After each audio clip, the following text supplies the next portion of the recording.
بار گندم مال تو، پول بارنامه چاکری مال من.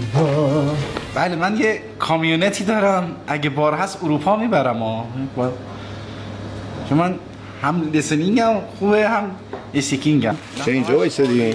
مادمازل رو نگاه کن. قبلا تکنولوژی قبلا باری کلا باربری. آره یه ماما خیلی خوب. خودتون جایی نمیخوایم بریم؟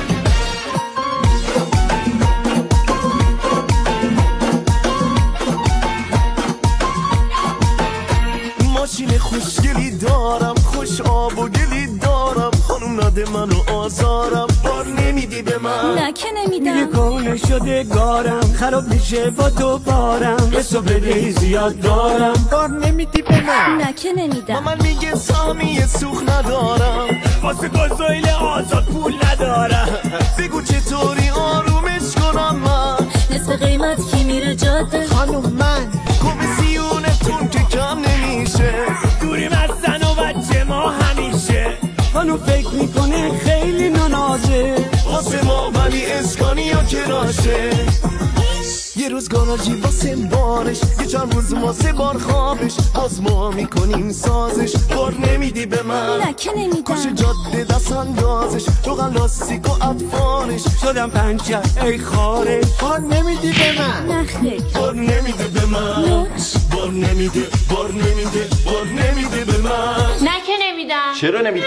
یعنی که چی؟ آقا ماشینتون فرسوده است، میزنین بار مردم رو خراب میکنین. مادمازل بیرون گود نشستی میگی لنگش کن. تا حالا نشستین 2 تا 4 تا بکنی ببینیم با این هزینه روغن و گازوئیل، لازم گاراژ، عوارض و لاستیک، بیمه و میمه، هزار چیز دیگه. چی واسه راننده جماعت میمونه؟ آخه از یه جا با در بیاری که بتونی ماشین نو بخری. خیلی خوب، ثبات که داری بیا بخون. ماموت یه طرح ویژه داره که میتونی با شرایط خیلی خوب ماشینتو نو کنی.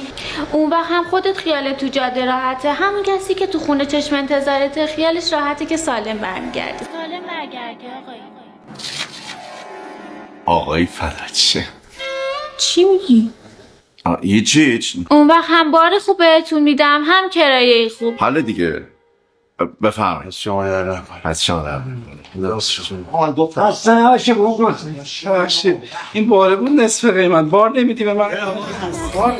رو به راه طرح تعویض تریلی فرسوده با نو، تحویل فوری با اقساط متنوع و بلند مدت. دنیای ماموت، تجربه بهترین ها.